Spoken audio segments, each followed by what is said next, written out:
Hey everybody, this is Eric Worre and welcome to Network Marketing Pro. This is another of our $1 Million interview series. I'm here with Jeremy Stansfield. Jeremy?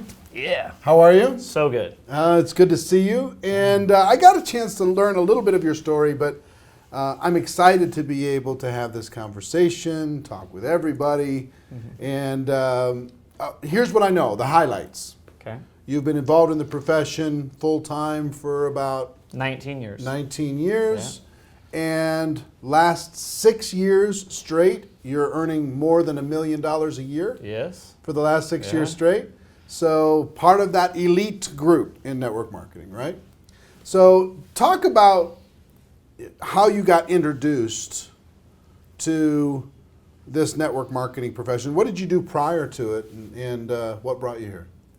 Okay. Well, I ended up being involved in a commercial carpet installation business with my father at a young age. So he's got contracts in the state of Utah and worked really hard doing that, and ended up being a real serious workaholic at a really young age. So it was something that I love my dad for that, because he taught me a great work ethic, and didn't do too bad financially actually through high school years. And over time, I was ready to get on my own, and I knew that I wasn't going to be able to work 70 and 80 hours a week for the rest of my life, even though I had crews working for me. I was in electronics repair.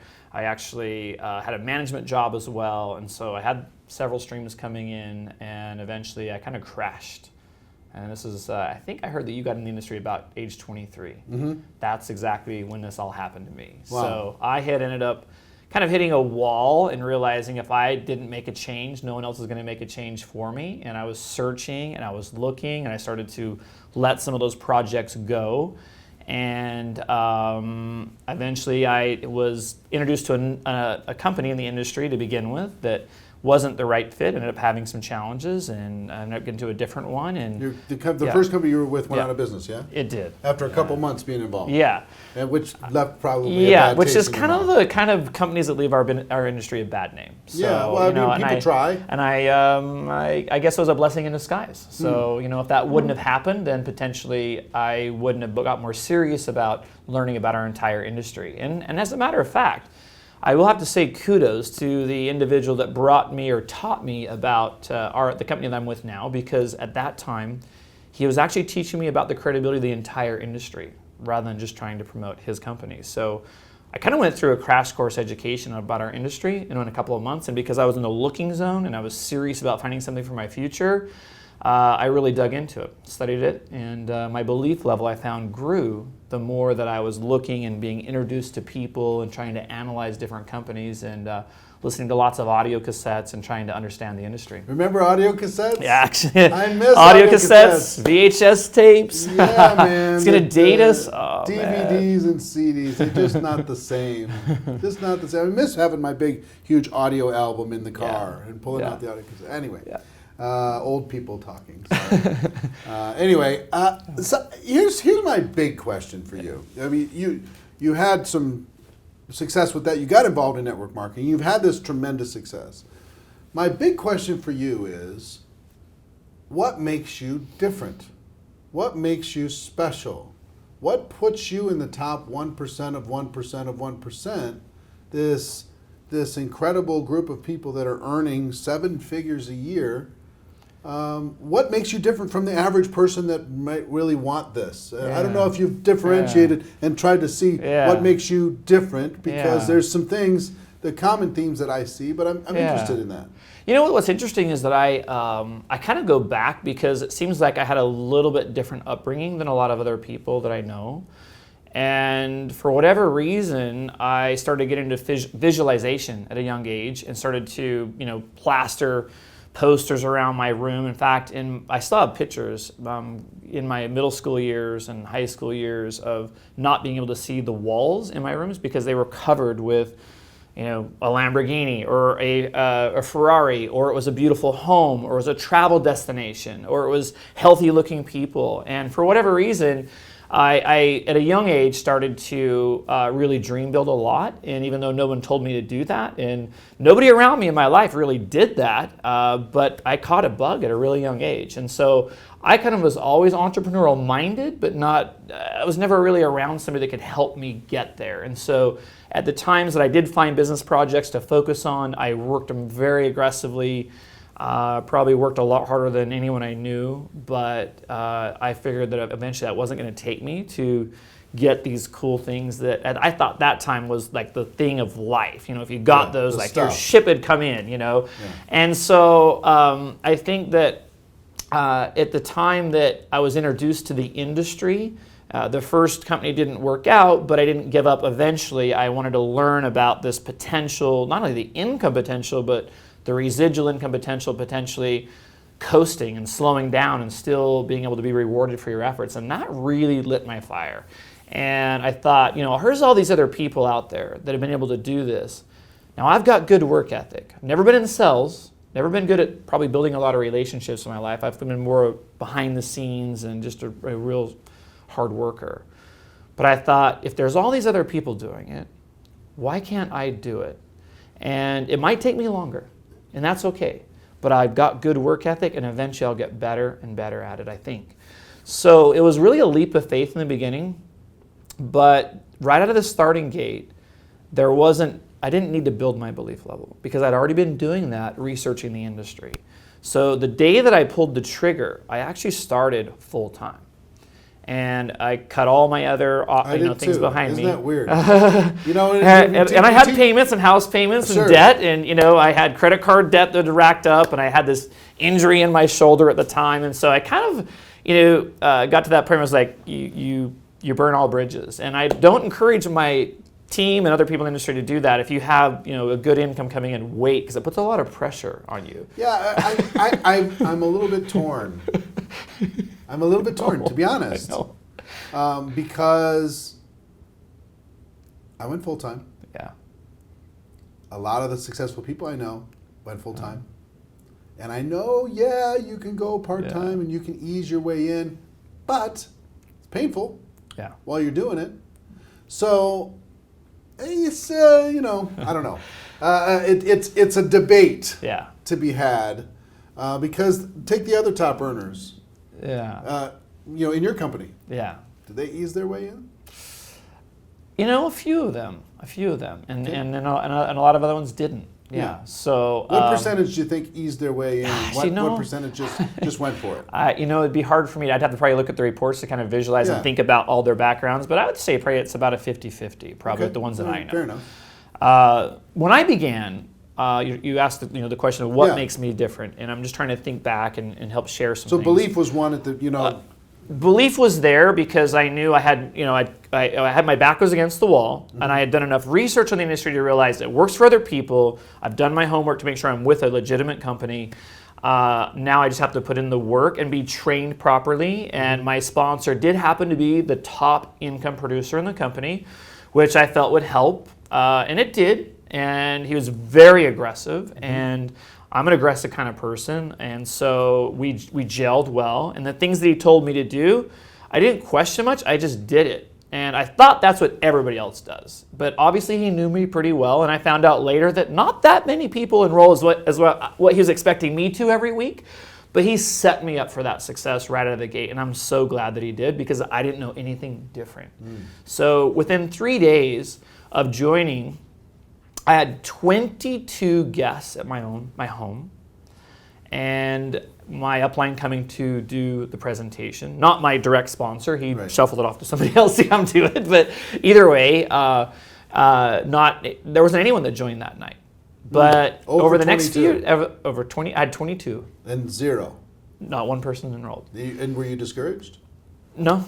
No, because okay, it's gonna be I knew that there was a certain amount of them that had watched me get involved in the first company, and so they were probably going to do a wait and see thing. But there were a few that I knew I had my eye on that was like, okay, I'm not giving up on you, and within a few days they had come on board. So I really did enroll 6 people in my first full week of being on board. But again, my sponsor made me feel like that's just the average, so I needed to step it up even more. So I really helped them to go out there and to really paint the picture. We know how, if you want to be aggressive and you want to build it faster, we were building pretty quick. I didn't really... this was when? What year? This was in 1995, okay, in the fall of 95. And though I'd gone through some training, and I was scared to death to make phone calls, I still would dial for those calls. Now, for me, I had to do them more privately in a room because I would sweat and I would stutter through those calls, but I would make the calls.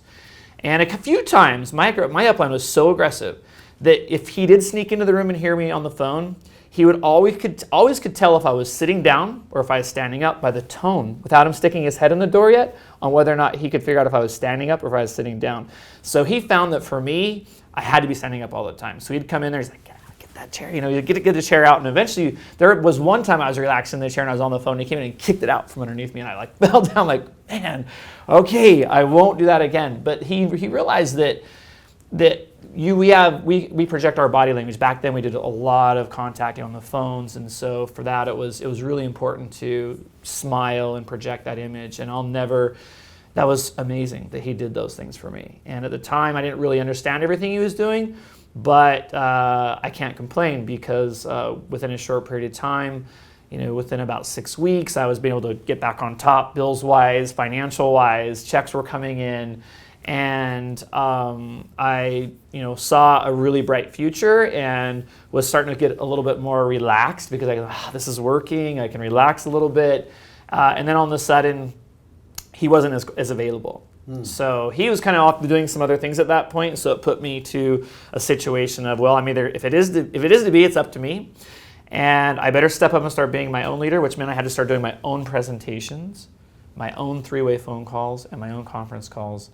And there was enough people around me in my life that I felt like I was showing them that I could do this, that I surely was not going to let that stop me. Whether he was around or not, I wasn't going to point fingers. So I wasn't very good at the first presentations. In fact, for a long while. I still have some of my long-term leaders today that say the worst presentation they've ever seen anyone give on our company was me. Still to this day, they've never seen anyone give a worse one, but they got started, right? And they're still with us today. And so that was not my forte. I wasn't very good at it, but I kept doing them, and I kept getting better and better. And the first three-way and conference calls I did, I knew that my associates' guests were interested before they talked to me. And after, they weren't. So I knew that it was going to take some time to actually get good at those as well. And eventually, I had to learn how to kind of brand myself and not worry so much about what my upline was doing. And I had a very supportive team below me, and we gelled well. And it wasn't easy, but we stuck together. We supported one another. We found our strengths and weaknesses, and we went on to actually break a company record. So, of course, in anything that we do, you don't do it alone. Sure. And without those, great key people that did come on board, and I could help work with them, and the little things I could do to help, I tried as much as I can. But a lot of them, maybe some of them were even a lot better than me at the business at that time. But I ended up reaching a top leadership position in our company, breaking company records, which was 20 months. 20 months. And I got to back up for a second. Yep. Because you're one of the few top earners that I've heard that had an awesome upline, that had an awesome sponsor. Most of the top earners didn't. Yeah.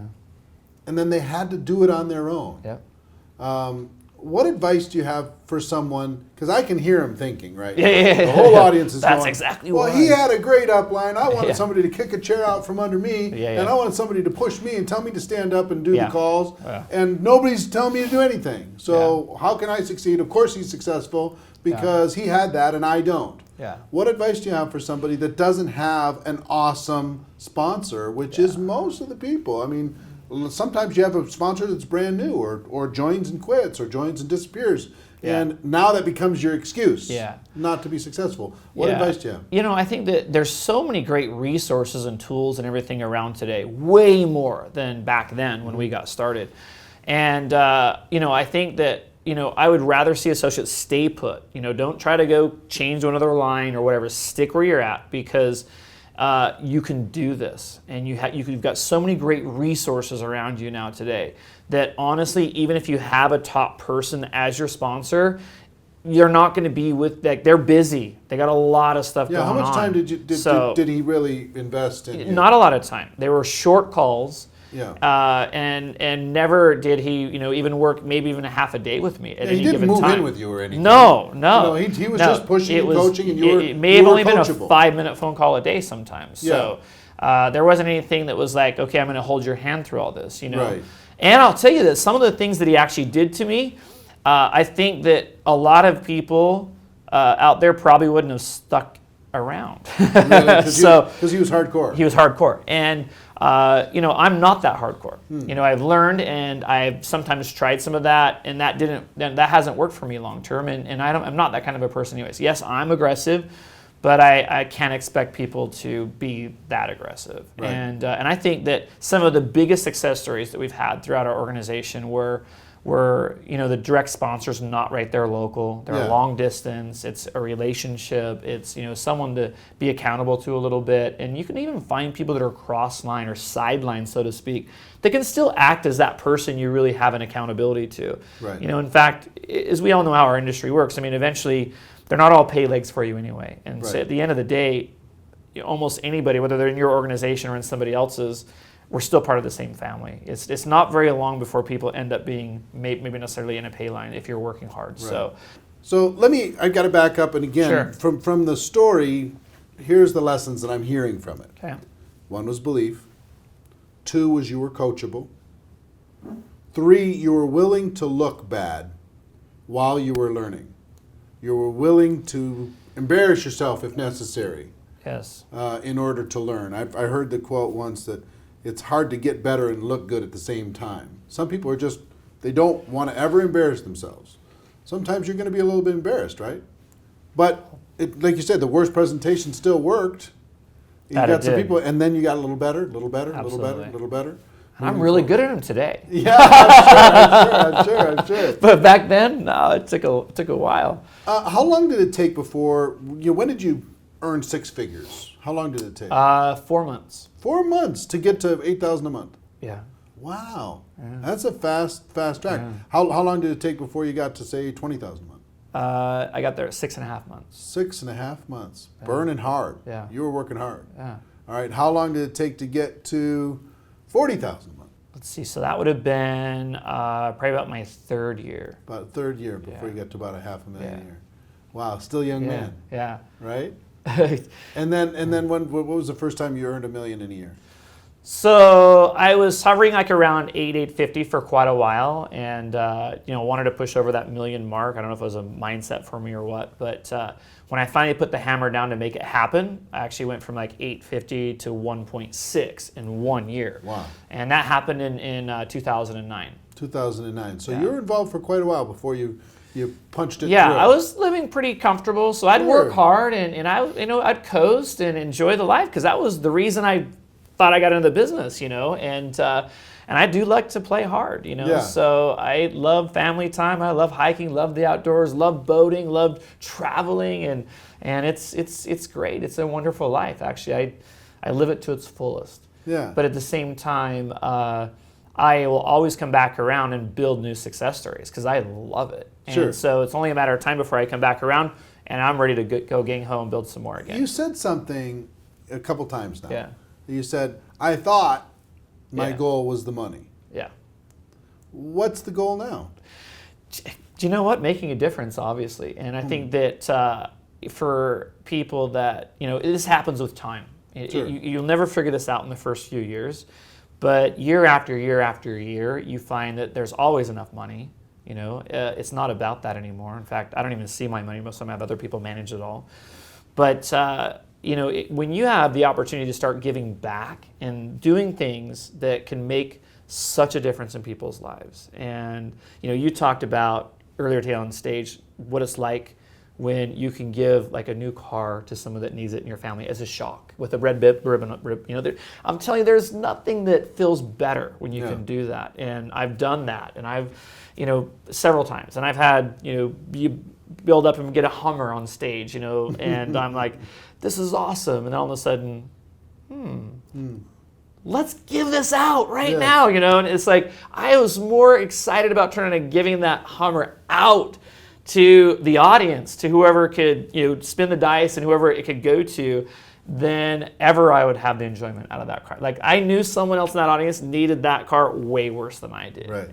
And I think that there was also times in my life that I had a pretty difficult upbringing with my mom that had some serious health issues. Talk about that. So Mom had a lot of health issues at a young age, and in mostly in my early teenage years, and I'm the oldest of 4, and she tried to take her life a couple of times, only because of a lot of the pain and agony and medical issues that she was undergoing.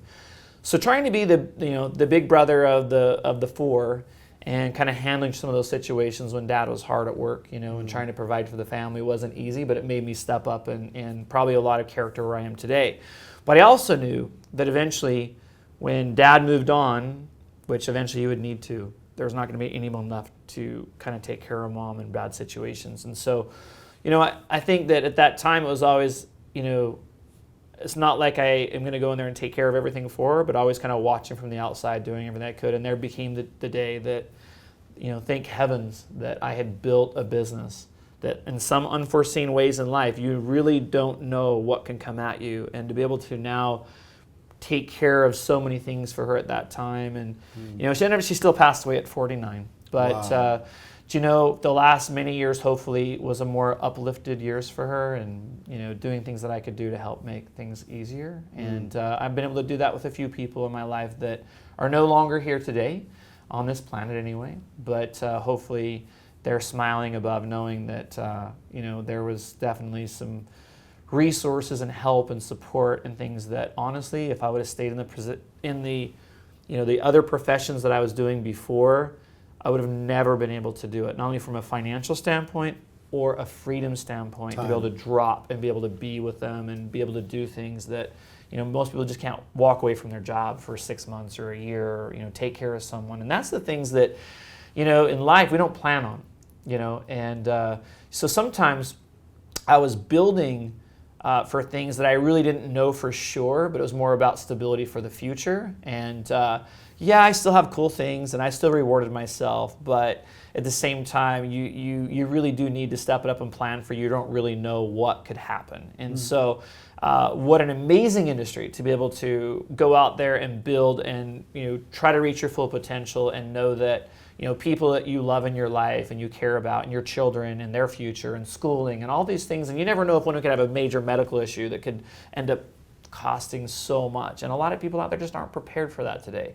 And I think that, also you find out that when you can make a difference in other people's lives, not only financially, but when you have the ability to take someone in a situation in their life where they're struggling and they have dreams, and they need to go from one place to another, and that you now develop the skills and the mindset to take them to that place, to not only help them, but coach them, and not push them, but to guide them and mentor them.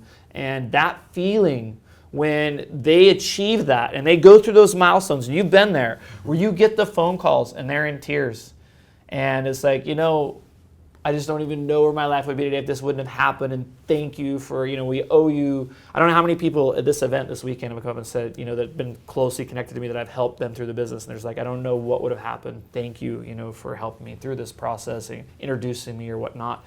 But I mean, the interesting is that I remember the day that I reached out to my upline. It was the first week that I'd made $4,000 for a week. That's what it finally took. And I don't think that I got 2 words out of my mouth, but I know I cried for at least 30 minutes. And he just sat on the phone and listened to me weep. And it was a weep of gratitude, of happiness, of I owe you and thank you for being there as much as you were there for me. And I wouldn't have been able to live this life if it wasn't for you introducing and being persistent with me in the beginning to look at this. And he just sat and listened and let me work that out of my system. And I'll never forget that for the rest of my life. And I needed that, and that was the moment that occurred. And I'm sure for other people it occurs at different moments. Sometimes I have some people that call me in tears, and they've it might be just a health thing that now has been helped them much with, or improving their lifestyle, making better lifestyle choices. And other times it's making that first $1,000 check for a week, just and fun, all just of a having sudden an emotional breakthrough. They're having some breakthroughs, men and women. So I'm a huge fan of defining moments. There's these times in your career, these times in your life where you can go one way or another. Something, it's either fight or flight. Sometimes you rise up from it. Sometimes you shrink down, depending on your response to it. Sometimes it's dark moments. Sometimes it's challenging moments. Whatever. As I'm saying that, can you think of any defining moments that have happened in your career? Yeah. So for me, and it's no secret because a lot of people that know me have seen me grow a lot from where I began. And we still have video and pictures, and it's always fun to bring up at events and actually show people not only what I sounded like, but what I looked like. And it really is hilarious. I want to see it. I'll get it to you. It's hilarious. You wouldn't even think that I'm the same person. Everyone never believes me when I show them at first. I'm like, it really was me. But I even laugh at it too. But it goes to show that my biggest fear in being successful in this business, which I didn't think I would have a challenge with it until it came time that I had to get in front of a group of people. Not just a one-on-one presentation or a two-on-one, but now when I had to get in front of 20 or 30, or heaven forbid, 100, I could not communicate any longer. I stuttered through them. I was white as a ghost. Someone would have to come back up and take over.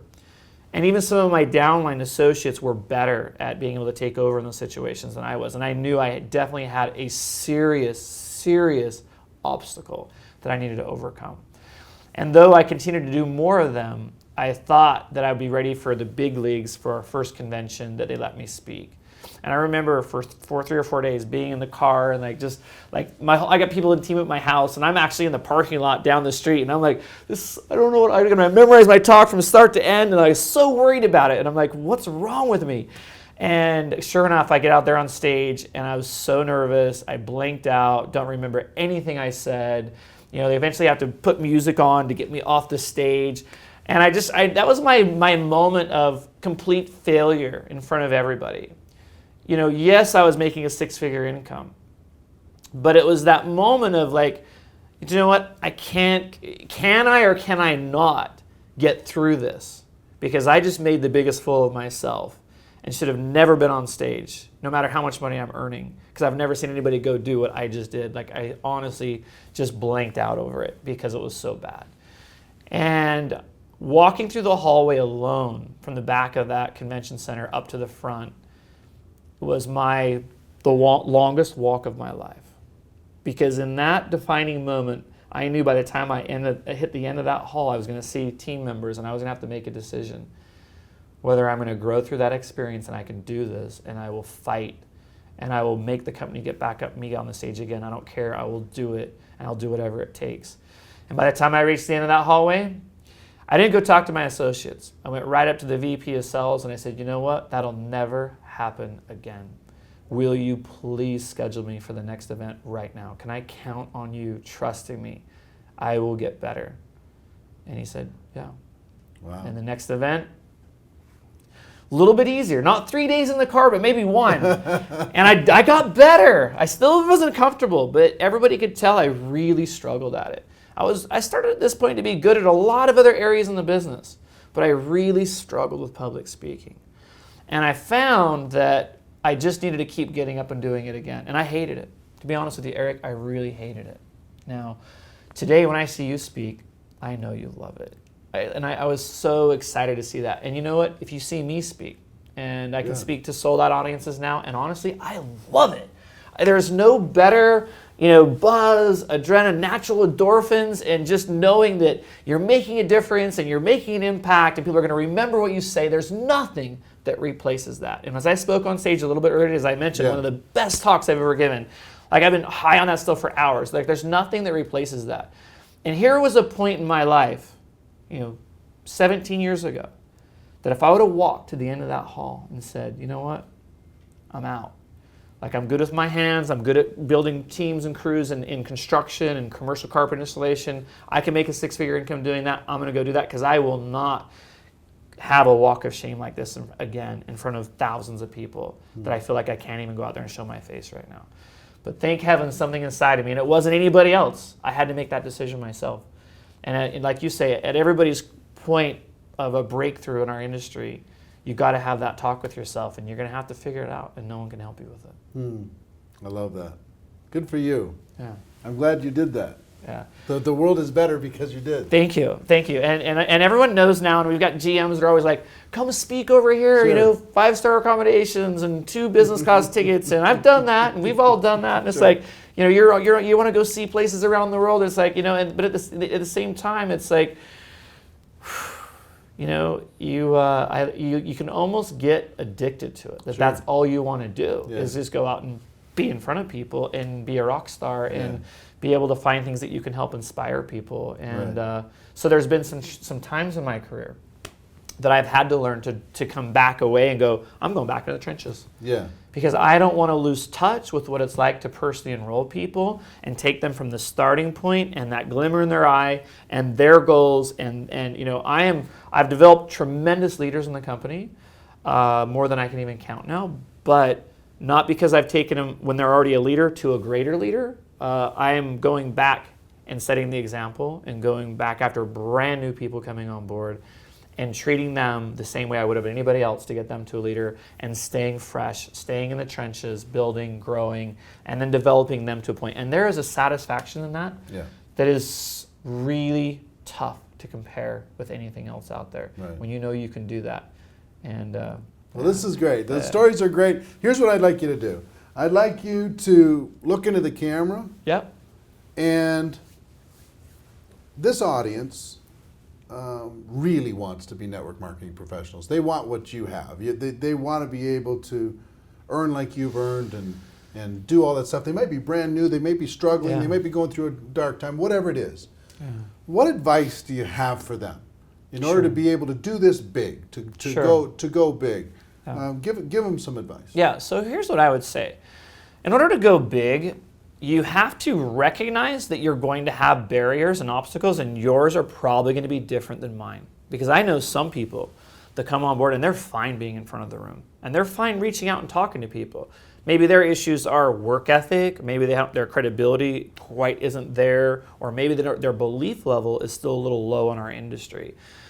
But whatever challenge or obstacle that you're seeing and you're looking at it as like a barrier, my advice to you is to look around that, because every great person in our industry had barriers. No matter how cool they sound on stage, and no matter how big their checks are, don't be fooled.